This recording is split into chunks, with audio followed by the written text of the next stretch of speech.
Good morning, everyone. Welcome back from our short summer recess in the month of August for the September MTA Board meeting. I'd like to begin today with a tribute to Bob Kiley, the MTA's fifth chairman who died last month. He was 80 years old. Bob was appointed MTA chairman by then New York Governor Mario M. Cuomo and was confirmed in 1983 by the New York State Senate. He served as chairman for more than 7 years, the longest tenure of any MTA chairman, implementing the first capital program, getting funding, and implementing the second capital program. He focused these investments on our network's core infrastructure, and this focus dramatically improved the safety and reliability of our network. And for those of you that were around from inside the organization, you will remember how dramatic that change was.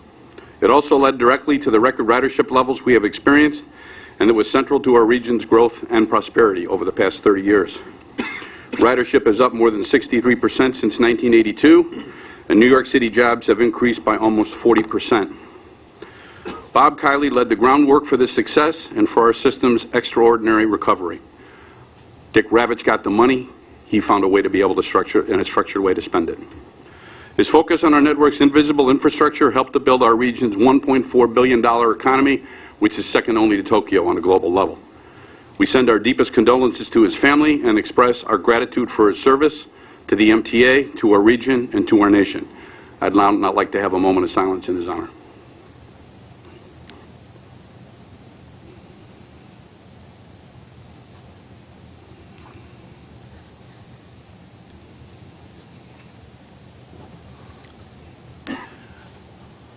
Thank you. I'd now like to go back and start with public speakers after we had that moment of gratitude for Bob Kiley. Do we have any public speakers, Mr. Morello? Yes, Tom, we have 5 registered public speakers. Before I begin to call on them, I would like to remind them that public speakers are asked to restrict their comments to items on the board's agenda for today. Also ask them to observe or come close to observing the time limit on comments so that we can treat everyone equitably. And finally, I'd like to mention that going forward, members of the public who would like to address issues directly to the board can do so by way of a new item on our website. So if you go to MTA Info, you'll find a vehicle by which anyone can address issues by way of email to the Board of Directors. With that, our first speaker is Murray Bowden. He'll be followed by Jason Pinheiro.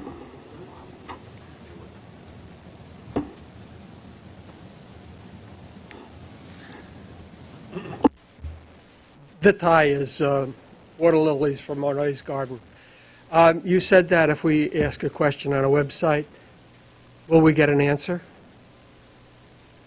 That's the question. I was at the Safety Committee meeting this morning. Tom, you said something very interesting. You said, do the right thing. Even stop the job if necessary. We'll sort out the legal issues afterwards. At railroad crossings, which was a large discussion this morning, we're still using those red flashing lights, which means stop and go. You're getting cameras. In New York City, you have a box with cameras that can take pictures.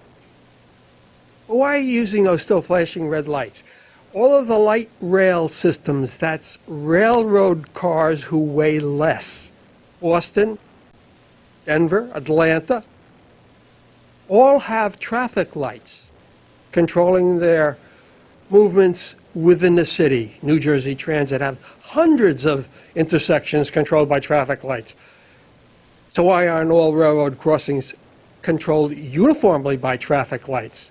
You've got traffic lights controlling gates on a Willis Avenue bridge, on the Hutchinson River Parkway, gates with traffic lights. People in the New York area are used to it. And why don't you do it? Well, for one reason is the head of the, Rick Campbell, who's head of the National Committee.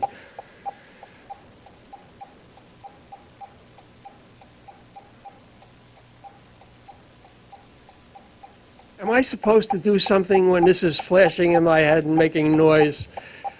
You're asking me to follow the rules. I ask you to follow the rules. Rules not followed at Mount Kisco, where they have a red box in the ground. The rules are not followed at Valhalla, where they've done nothing to alleviate it. I follow the rules for the most part. You do too.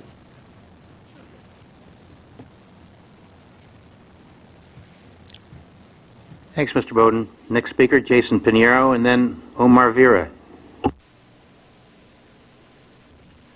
Good morning to all after that huge embarrassment. I'm going to talk about this morning about relocating the Second Avenue Subway Information Center. I'm totally in favor of it because it could benefit the residents who live in East Harlem, especially on the 125th Street corridor. And I should add as well, a public speaker who usually comes to the monthly meetings and disrespects the chairman, Mr. Tom Prendergast. Everybody who is in the board should deserve respect. Like, I respect every one of you, and I thank you for your job that you're doing inside the MTA. And Veronica and Andrew Albert, you guys are our champions, and I thank you very much of your job that you guys doing. And everybody, good job, good work, and keep doing it. So thank you for your time. Thank you, Mr. Vera. I'm sorry, Mr. Pinheiro. Omar Vera. And then Nick Cifuentes. Sorry about that, Omar. Good morning, MTA Board, and welcome back after the August recess. I'd like to discuss a couple things. First, as Jason mentioned before, elaborating on the Second Avenue relocation, the Information Center. I'm totally in favor of this, seeing that the residents of East Harlem, like the residents of the Upper East Side, have waited long enough, nearly 100 years, for this extension, Second Avenue subway. And I cannot wait until the Q train makes progress and starts rolling through either by the end of this year or very early next year. Second, I like to also add something what Jason said. We should all be treating each other with respect, like everybody here. It was a shame what Mr. X did over the past few months, and I'm sorry, Mr. Chairman, if all this was was all an inconvenience. And this goes like everybody must be respectful for one another. Third, I'd like to discuss because it turns out there's a budget here in the agenda book regarding the proposed plan for new subway cars. And thanks for the R179. I believe the R211 must be done as well because the A train as well as the C train needs new subway cars because the R46s and the R32s, well, especially the R32s, are a mess. So thanks. I also noticed that LIR says extend the Metz Willis Point Station. I already said I'm against that because I prefer that instead of AirTrain LaGuardia, you should simply extend the Astoria lines to the N and W to LaGuardia instead. At least have direct subway service. And finally, I like to thank Ms. Veronica Vanterpool and Mr. Andrew Albert for being the writers' champions for here on. They are our allies. Thank you both, and thank you, everybody. Have a great day. Thanks, Mr. Vera. Nick Cifuentes, and then finally Pedro Valdez Rivera. Good morning. I'm Nick Cifuentes, Deputy Director of the Riders Alliance. I want to open by commending this agency for its relaunch of the Q70 as a LaGuardia link. Now, traveling from LaGuardia on public transit is easier and more intuitive for riders. And if we get the word out, the new LaGuardia link can even help untangle some of the airport's notorious traffic jams. And we're glad that the MTA has moved admirably quickly to implement some of the recommendations in our 2015 report on LaGuardia Airport access, and we hope that this route proves popular enough to consider making it free. Now, we've taken big strides to fix one bus. I'm here to call on the MTA to address buses citywide. Bus speeds in New York City have declined. In 2000, buses averaged 7.8 miles per hour. Now they're down to 7.4. And in some places in Midtown, downtown Brooklyn, and Jamaica, Queens, they're less than 4 miles per hour. We have some of the slowest buses in the country, slower than LA, Chicago, DC, Boston, and San Francisco. It's no surprise that ridership has similarly declined. It's down 16% since 2002, and that's true across all the boroughs. At the same time, 2.5 million rides are still taken on our buses every single day, which goes to show that it's important that we don't give up on buses, however difficult the solutions are.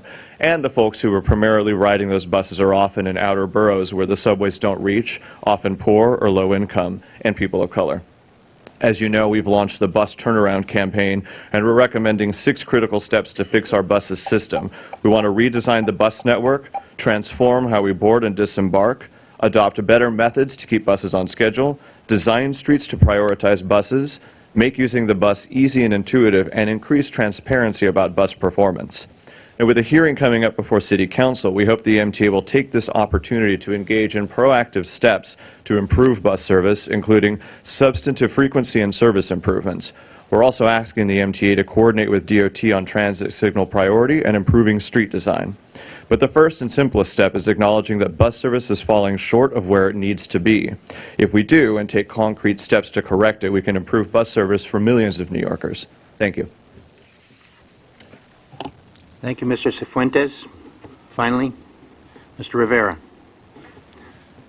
Good morning, MTA. My name is Pedro Valdez Rivera Jr. I'm from Bed-Stuy, resident here in New York City. So, piggyback what Nick said about the Q70 bus, I'm really proud of what the MTA, especially the MTA bus company, did the Q70 ever since becomes SBS and it's LaGuardia Week. Again, like I said, it's the guiltiest pleasure because year after year after year since it's first implemented, rideshare goes up because it's a reliable, cheap option for the residents, also the tourists and the employees of LaGuardia Airport to get there as quickly as possible. And I really like the marketing campaign with the cooperation between the Port Authority, the MTA, and certain major airline carriers for LaGuardia Airport. I recommend that the MTA would do the exact same thing for all other buses that serve LaGuardia Airport to get aggressive marketing campaign. Same thing with the Q77 bus service or the LaGuardia Link, like the Q48, the Q47, the M67 bus service, and the Q72, and that would drive more ridership as a result.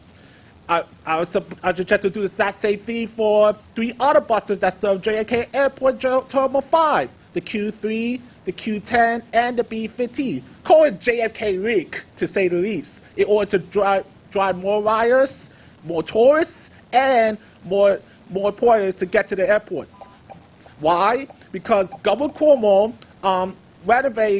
proposes the renovation of the LaGuardia Airport to get this done by 2021. It's going to be the new airport in the 21st century. And I'll not be surprised to do the same thing with the JFK Airport. So public transportation to and from the airports, especially, it needs to be marketed so it can attract more riders. Thank you so much for your time. Thank you, sir. That concludes the public comment. Thank you, Mr. Morello. I just have a few more public remarks before we get into the gist of the meeting. For those of you that saw yesterday, Governor Cuomo had some exciting news for us. At the Better New York luncheon yesterday, he announced the moving forward in an aggressive way with the work at Penn Farley, a new Moynihan train hall. Some 600,000 people use that complex on a daily basis. That's more than double the combined usage of the 3 area airports. And it's a place that we have long known that we need to do some things to be able to improve the experience for the customers that use that station. So there's an aggressive program going forward for the new Farley Train Hall west of 8th Avenue, as well as a commitment that he made for us that we need to do between 7th and 8th Avenues. So we thank the governor for that support, and clearly something that we need to do. So when you make a comparison between Penn Station versus Grand Central, it's not really a fair comparison. So we need to do some things to make the investments at Penn Station that are necessary. Next, as I'm sure you all remember from Monday's committee meetings, a few of the procurement items had reports of significant adverse information. That's information regarding someone who is bidding on work that the board needs to take into consideration as it decides to take action as to whether to award a procurement. There was a discussion about the SIA process in general, and some committee members raised questions about what we need to do to review that process. Those were all not only fair, but necessary questions. There are 3 things that we asked the board to weigh heavily in on, and they're not the purview of the CEO or the agency heads: procurement items, fair policy determinations, and service. we need to be able to put in the board members' hands significant information regarding whether or not there is an issue pertaining to a responder on a bid that may influence the decision as to whether we award or not. I've directed the Chief Financial Officer and the General Counsel to work with the Chief Procurement Officers and the General Counsels at the agencies to review that process. We come back to the board, explain what that process is. To the extent that we need to make improvements or expansions on that process, we will do so, because I want to be in a position where you have the information you need to have in order to make those timely, informed decisions on procurements. In the Finance Committee, there'll be a little bit further dialogue with respect to Wells Fargo, because they're associated with the procurement. And if you've watched the play in the press lately, there are a number of issues related to Wells Fargo that I'm sure you're interested in. The minutes of the July meeting have been distributed to all the members. May I have a motion regarding those minutes? Second, any comments or questions regarding the minutes? Hearing none, all in favor, aye. Aye. Committee on Finance, that will be delivered by Freddie Ferrer. Good morning, Mr. Chairman. The Finance Committee met on Monday and reports the following. There were 2 action items on the agenda for board approval. The first action item to be considered and recommended is the approval to qualify firms for underwriting assignments on MTA bond and note issues in connection with the finance portion of the approved capital programs, as well as for financing special projects as described in the staff summary on pages 38 through 43 in the board book. The committee recommends this action with the modification that staff be able to reassess its initial determination that Wells Fargo is a responsible party, and that the underlying facts and analysis will be presented to the board with respect to the selection of Wells Fargo as one of its senior managers for its ultimate consideration and approval. I move this action item. Second, any comments or questions, further discussion? Mr. Albert? The additional language that you just inserted, what's the import of that? If Wells Fargo is cleared of these things, then they will be a participant, and if not, they will be removed from the list? What's the legal import of that? I'll let Mr. Fran. I listened to the discussion. I was not part of the Finance Committee when it was, but I listened to it. But Bob and the committee chair, Mr. Schwartz, were there. But specifically, the question Andrew is asked, what does it mean with respect to the caveat with respect to Wells Fargo? We will do an analysis, and if we determine that we think that Wells Fargo is a responsible party, we'll make our analysis available to board members to consider. Then we'll bring Wells Fargo's selection back before the board, so the board will consider it and vote upon it. So they're not part of that vote today, then, in other words? Yes, they're not. You're not approving Wells Fargo today. Mr. Merdler? While I enthusiastically support that resolution, I must ask to be recused. So noted. Any further comments or questions regarding the motion Mr. Ferrer has up? All in favor, aye? Aye. Opposed? The second item, Mr. Chairman, approves the filing and acceptance of federal grants for federal fiscal years 2016 to 2017. The committee recommends this action, and I move them. Second. Any comments or questions? All in favor? Aye. There are 6 procurement items this month in a total amount of $4.3 billion. There's 1 non-competitive procurement in the amount of $933,000. The committee recommends this procurement, and I move it. Second? Any comments or questions? All in favor? Aye. There are 5 competitive procurements in the amount of $4.3 billion. The committee recommends these procurements, and I move them. Second? Second. Any comments or questions? All in favor? Aye.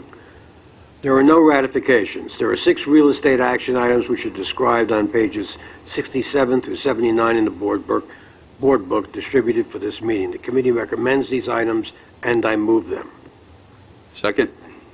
Any comments or questions? All in favor? Aye. And that concludes the report, Mr.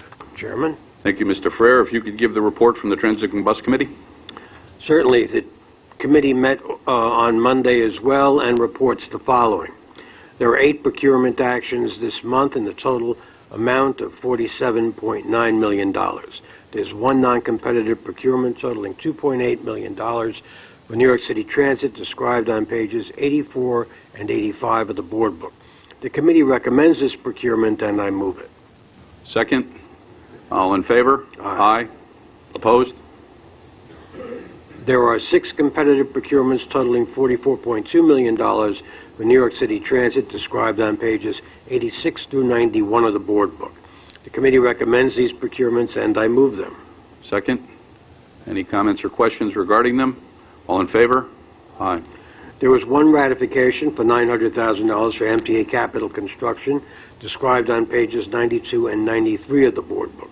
The committee recommends this ratification, and I move it. Second. Any comments or questions? All in favor? Aye. And that concludes the committee report, Mr. Chairman. Thank you, Mr. Ferrer. The Metro North Railroad Committee, Ms. Metzger. Good morning, Mr. Chairman. The Metro North Railroad Committee met this month and reports the following. There are 2 action items for board consideration and vote. The first item for approval is the resolution authorizing increases proposed by the Connecticut Department of Transportation to Metro North New Haven Line fares for travel to or from Connecticut stations. The committee recommends this action, and I move it. Second. Any comments or questions? Ms. Vanderpool? In advance of my no vote, just to reiterate the position that I stated on Monday, during Monday's committee meetings, I am voting no because I think the state of Connecticut needs to get serious about funding its transportation system. They have put the Connecticut Department of Transportation in a very difficult position. They have raised fares 4 times since 2013. It's been a cumulative increase of 21%. The state legislature refuses to really move on its lockbox legislation, and I think that this action puts this board in a very difficult position with regard to our customers. We know that several of our Metro North users will be impacted by this fare increase because many of them are traveling from New York into stations in Connecticut. We know the largest reverse commute in this country is into Stamford. We have an obligation to protect our riders and users of the system. Certainly, the Connecticut State legislature has to fix their funding formula. It is broken. It is inadequate. And we cannot continue to work under this broken funding paradigm. Thank you. Any further comments or questions? All in favor? Aye.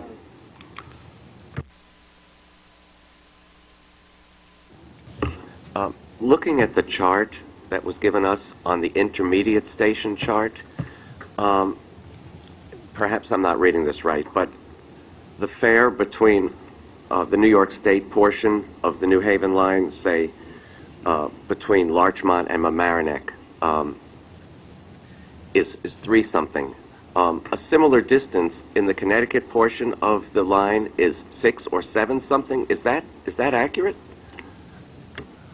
I can't answer that question. I don't know if somebody from either Budget or Metro North can, but if we can't answer it here, we will definitely answer it, in writing. So that would be quite something if Connecticut's intermediate fares were twice what New York State's intermediate fares were. I mean, I'd be interested to know that. We'll get you an answer. Thank you. We don't know the answer. Okay. Does that finish your... No, the second item is the approval to enter into a contract to accept $565,000 in congestion mitigation air quality grant from the New York State Department of Transportation to support connecting services covering the period from October 1, 2016 through September 30, 2017. The committee recommends this action item, and I move it. Second. Any comments or questions? Ms. Vanderpool? I enthusiastically support the receipt of this grant, but I had asked for additional details on the CMAQ grant, how it's to be used. Do we have that information? We will provide it. Did you ask for it at the meeting? I'm sorry. Yes. I did, yes. She did. Okay, it has not been provided. We'll provide it. Apologize. But okay. Any further comment? All in favor? Aye. Mr. Chairman, the committee does not have any procurement items to present for vote this month, and that concludes our report. Thank you very much, Ms. Metzger. Long Island Committee, Mr. Pally. Good morning, Mr. Chairman. The Long Island Railroad Committee met this month. I report the following. There is one action item this month. The action item approves the utilization of $1.3 million from the 25 through 29 capital program for parking and state of good repair work at 3 Long Island Railroad stations. The committee recommends this action item, and I move it. Second. Any comments or questions? All in favor? Aye. Aye. There are 3 procurement items in the amount of $23.4 million. There is one non-competitive procurement for the Long Island Railroad for $16.8 million. The committee recommends this procurement, and I move it. Second. Any comments or questions? All in favor? Aye. There are 2 competitive procurements, one for Long Island Railroad in the amount of $413,000, and one for MTA Capital Construction in the total amount of $6.2 million. The committee recommends these procurements, and I move them. Second. Any comments or questions? All in favor? Aye. There are no ratifications, and this concludes the report of the Long Island Railroad Committee. Thank you, Mr. Pally. Mr. Murdler, the Bridge and Tunnels Committee report. Pardon me, Mr. Chairman, if I may, and please let me know if this is not the appropriate time, but I did want to comment on your opening remark with regards to the governor's announcement yesterday as it pertains to Long Island Railroad. Is this the appropriate time? Sure, go ahead. Yep. My question is, many of us were surprised to learn of the announcement yesterday and the additional cost to the MTA to the price tag of $220 million, as it's been reported in the media, $170 million for the new LIRR concourse, and the anticipated completion date for this is 2020. Is there some explanation for how this is going to be completed in that very ambitious and accelerated time frame? And additionally, where is this 220 coming from, particularly the 170 for this new LIRR concourse? Before we can award a contract, we have to have funds identified with respect to that RFP, so that will be done. In terms of the negotiations and the selection of the bidder, that was part of a process in which they are committing to. And if you saw the presentation, there is a contract signing early part of next year, so that'll be part of that, and that's how it'll be covered off. The governor has been unmistakably clear that for part of the transformational change that we have to have at the MTA is that we're to deliver projects on time or within budget, especially on time. Because we have had a tendency, this is painful for me to say because I've been part of this organization, that we have not met timelines. So there's an aggressive timeline because there is an impact to the users of that station.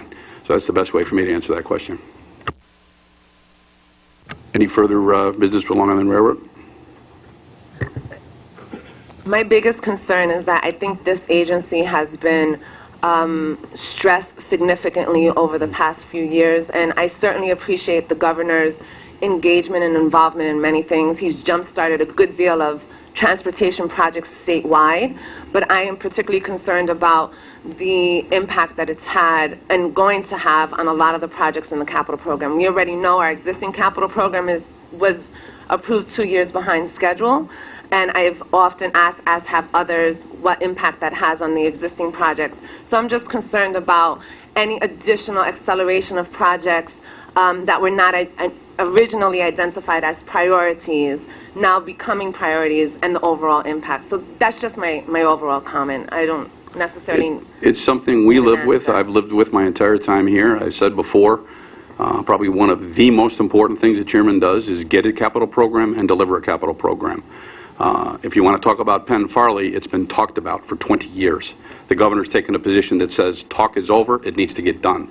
I don't see a position where I, as the chairman of the agency, can argue with that. I'm sympathetic to your comments because you're absolutely right. We have to balance all these needs within a budget. But for this particular project, for the number of people it'll affect, it's a very important project. Mr.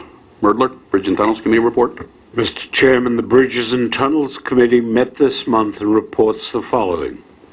There is one procurement action this month in the total amount of $12 million. There are no non-competitive procurements. There is one competitive procurement in the total amount of $12 million. The committee members who were present at the committee meeting considered and voted on the procurement and in favor of it, although a committee quorum was not present for the vote. I move the board to approve this procurement item. Any comments or questions? All in favor? Aye. There are no ratifications. And before concluding the Bridges and Tunnels Committee report, I'd like to congratulate the chairman on moving forward on the issue you addressed at the outset. Well done. Thank you, sir. I would now like to go into executive session pursuant to Section 105, subset 1E of the New York State Public Officers Law for matters related to collective bargaining. May I have a motion to do so? Second, all in favor? Aye. We'll be back after the executive session to complete the meeting. Thank you very much.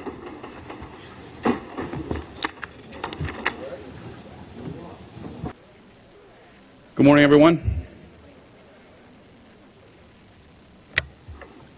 Good morning. So when it comes to Penn, where is that money going to come from, and would it require an amendment to the capital plan and approval by the CPRB? We have, as we always do, give financial reports in July and in, nope, not July, yeah, July. And we give it in November. And the financial report is one that talks about operating and capital budgets, and we tee up for the next year. So we're going to talk about how we're doing with revenues, how we're doing with finances, and we're going to have that discussion in November. The issue of what's in the capital program is an ongoing discussion. It always is.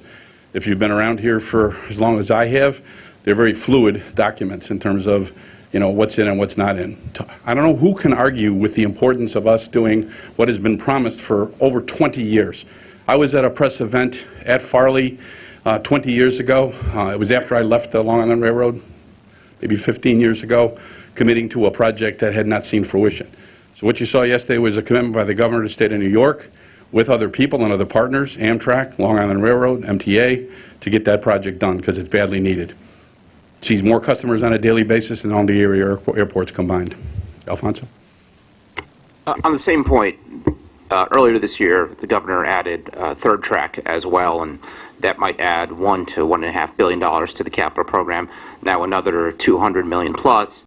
Again, does it get to be a bit much? And should riders start to be concerned about whether this translates into higher fares? I know the comptroller's talked in the past about this added debt putting pressure on the MTA to raise fares. Depends on what point of view one's standing in terms of how you answer that question. The issue of infrastructure, whether it be for straight or good repair or investment to expand capacity, is a national one, it's a state one, and it's a local one. And you're hearing an increasing number of people saying it. It'll be part of the presidential debate. So the issue of infrastructure, first of all, first and foremost, state of good repair, we've been resolute on that. We remain to be resolute on that. In terms of enhancements, improve the level and quality of service and expansion, probably the most difficult thing for me to see on that spectrum, because I've been here so long, it was very easy when we were in our comfort zone of state of good repair, because that's easily explainable. But as you find needs and enhancements and expansions, you have to find a way to balance that and to find additional revenue. That'll be part of the discussion. Speaking of fares, I wanted to ask about ridership projections and fare box revenue. Just looking over the New York City Transit report, it seems to be trending down in terms of how much money you're hauling in and the number of riders, and the operations seem to be going in the wrong direction. Wanted to ask what you attribute to these downward trends in ridership and fare box revenue and how that's going to affect the fare hikes next year. When you say operations in the wrong direction, I assume you're meaning lower ridership? Ridership, wait time assessment, mean distance between failure in train cars? In terms of ridership, we were on a path where we were seeing record not only ridership on a daily basis of the subway system, but a pretty steep climb. And that climb has attenuated, and in some cases may have leveled off, but a few months does not a trend make. You have to take a look at this longer. And so we'll continue to do that. We watch the economy closely. We watch different factors that will affect travel within the region at large. And I think it's too early to tell exactly whether that trend is changing. This is one of the longest running positive financial markets that we've had. And whenever you get out there, it's like I talk to a lot of different people that have expertise in those areas, including my chief financial officer. But we watch those trends very closely. Hi, Tom. At the committee meetings on Monday about Second Avenue, you mentioned that you're keeping the pressure on, but wouldn't rush it to get it done, or to get it open just to have it open. Were you giving yourself some wiggle room there to not have it ready by the end of December? I don't know if I used the word wouldn't rush it, but I take your comment. First of all, it's a date that has been held for 7 years. We committed to that date of December 31st, 2016, I think for 7 years. So it's a date we're moving to, and we're not moving off that date right now. We're aggressively working with the contractors, and MTACC, led by Michael Radniciano, is working with them to make sure that critical milestone work is being done so that we can make sure that the stations are done, all the elements within the stations will be usable. But the other significant thing that's happened, Ronnie Hakum's organization, New York City Transit, is starting to now focus on accepting that asset and putting it into service. So one key thing was talked about Monday at the CPOC meeting was this issue of the testing that needs to be done by the train crews to operate, as well as the maintenance away employees or maintenance employees to be able to know the asset and be able to operate it. And we're focusing we have like bifurcated approaches, one for MTACC to close out the contract work and New York City Transit to accept the asset and make it operate. There are critical system elements that need to be tested. They're pretty obvious to us, but they probably would be to you, fire and life safety systems, emergency vent plants, and things like that. And it's more than just checking off a box. It's making sure those tests are done, and we're affirming that those systems are operational. So the comment I made, what I was trying to make was, we don't want to rush through those tests. Those are very important, critical tests that need to be done, and we're not going to adhere to a schedule and short-circuit those tests. So, but we're still confident we're on track for December 31st, and we'll keep the pressure up to do that. Hi, Tom. Back to what Dan asked a short while ago in terms of ridership, and you mentioned leveling off, potentially leveling off the ridership. Has the subway maxed out in terms of how much it can do, or do you see people shifting to other modes at this point because of the crowding? I think it's too early to tell. There are certain lines and certain periods of the day that if you ride, you would probably say it was maxed out. The two most heavily traveled lines, Queens Boulevard line number 2 in the country, Lexington Avenue line number 1, in the peak of the rush hour, you draw your own conclusions. They're pretty close to peak capacity. There are other elements of the system that aren't. Once you start to get outside of the peak and the shoulders of the rush hour and middle of the day where a lot of growth has occurred, there's probably still capacity. But there are other dynamics in play. I mean, certainly we see increased ridership, and we see the highest ridership the week of the UN General Assembly, which we're right in the middle of right now, just past it. But we didn't see the same ridership levels we saw last year or the year before. And there's also the dynamic of Uber and Lyft and some of these other services that are impacting. And it's too early for us to tell. We like to be fact-based in making decisions, so we're gathering that information. On 2nd Avenue, and since most of the challenges at this point remain at 72nd Street, can you explain whether it is possible to skip that stop, open service to 86th and 96th, and if not, why not? What we want to do right now is focus all of our efforts at getting all of the stations ready for opening, all of the critical elements ready. There are certain things you can't do. Put a station aside. If you don't have a vent plant operating to provide either fresh air or exhaust smoke air, you wouldn't open the system. So I would rather not single out on any one thing. The focus is on getting all the work done, completed, tests conducted, employees trained to start service. It's too premature to talk about an issue like that at this time because the focus is on getting it done and getting it open. But there's been something written about whether you even have the ability to do that, assuming that the ventilation worked and that other tests at the other stations worked. Could you technically do it? There's a lot of things you can technically do. We know for a fact that when we had the security incident a few weeks ago, when we were asked to bypass stations, we bypassed stations. So I think that gives you an indication that under certain circumstances you can operate the system and bypass the station. Whether or not we choose to do that in this, it's not even been discussed yet. Tom, I wanted to ask you about air conditioning on the subway, specifically with the R62As. I know that you've received what seems to be a lot more complaints than usual this summer, and I've done some number crunching based on Twitter and the New York City Transit subway account, and casual analysis looks like somewhere north of 10% of the air conditioning units on the R62As are failing. What is your response to that, and what are you going to do in the future to make sure this stops Insightful, S-I-G-H-T. No, seriously, that's an insightful comment. Yes, we do have an issue with respect to the R62As and 62s. When I came to the organization in 1982, we call a legacy fleet a fleet that's been around forever. And those were the newest cars. They were the shiny new cars with a lot of new technology and a very good improved MDBF. they are now legacy, with the exception of the 32s to some of the oldest cars we have in the fleet. They're scheduled for a scheduled maintenance system overhaul of the air conditioning systems, and I believe they're scheduled to be done now. And they have been scheduled for a period of time. The fact that their increased failures occurred, notwithstanding the fact it was a very hot summer, it still should handle. We still should meet the demands created by weather. So it's an area we're focusing on because they're going to be around for a while. We normally, when I started in this business, we would get 30, 35 years life out of a car. Now we're getting 40, 45 years life because of the economics and because of the car body shell. So that's an area we're focusing on, but your point's well taken. There has probably been, on par, an increased number of failures on the 62As, and that's where the focus of effort's going to be. Back on ridership, the MTA is projecting a 2.2% increase in revenue. It seems based largely on increase in fare box revenue. If we're starting to reach a capacity on the subways, does that complicate fare revenue over the next, projections over the next few years? I have a chief financial officer because he's not only very good, but I give him the responsibility to take a look at revenue on not only a month-by-month basis, but a long-term basis.